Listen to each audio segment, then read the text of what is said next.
Let's not sugarcoat it. If you're ugly, life is less kind to you than the sun is to a ginger.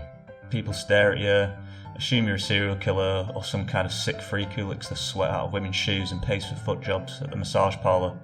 If it were possible, no one would choose to be ugly, but there are degrees to which this affliction affects us all. One being having a slightly crooked nose or a curious eye, to a 10 being having a face that looks like you got a little bit too friendly with that chimp. If you want to be good looking, try getting a haircut, or perhaps throw sand in the girl's face before you approach. And if you're an irredeemable goblin person like myself, where a haircut would be like trying to cover Lou Ferrigno's cock with a biscuit, wear a bag and enjoy your virginity.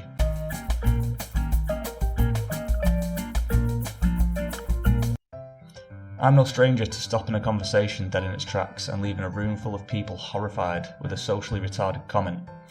And reading social cues is more hit and miss than a blindfolded boxing match.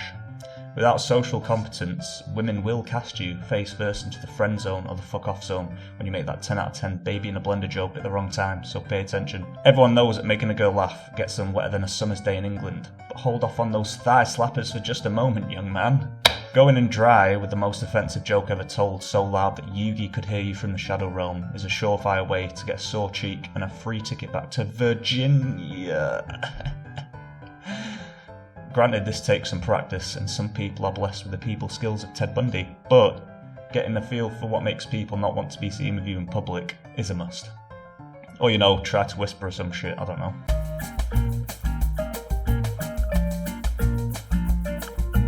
If your first thought when someone tells a joke is to say, "That's a cisgendered, patriarchal, Eurocentric misconception and you should check your privilege," then congratulations, you won the prize for the most insufferable person in the world, and your prize is virginity.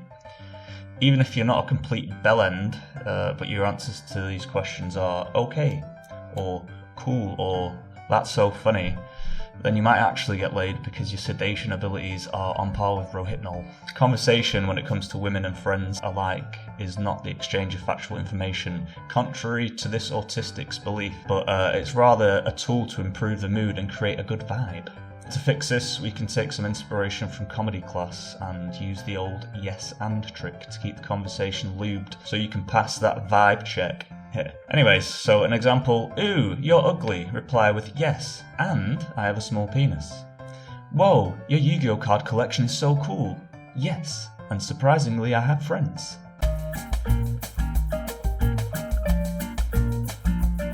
Being a shapeless sack of potatoes or a pile of sticks wrapped in cling film isn't doing you any favours. If you're the body type that feels a little unstable on a windy day, or gets fused into your t-shirt after looking at a carb, then girls are going to forget you're a human and associate you with the other non-sexual entities in the room, such as chairs, tables, shoes. There are of course a small subgroup of women who are into skinny freakish looking emo children, or have a fetish for the circular, but these are rarer than a YouTube subscriber.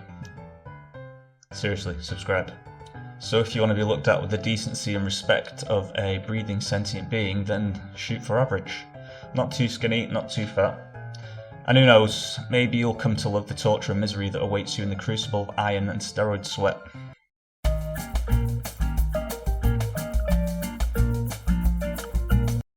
Most people who don't have a girlfriend have had more opportunities than Hunter Biden, but just like Hunter Biden, they just managed to fuck it up somehow.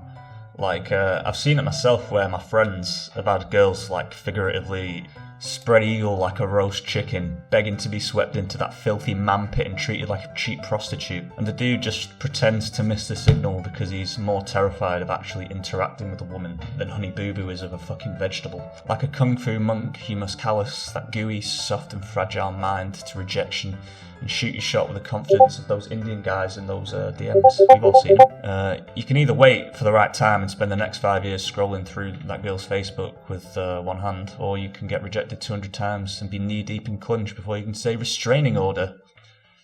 I'm just kidding. Don't be rapey, please.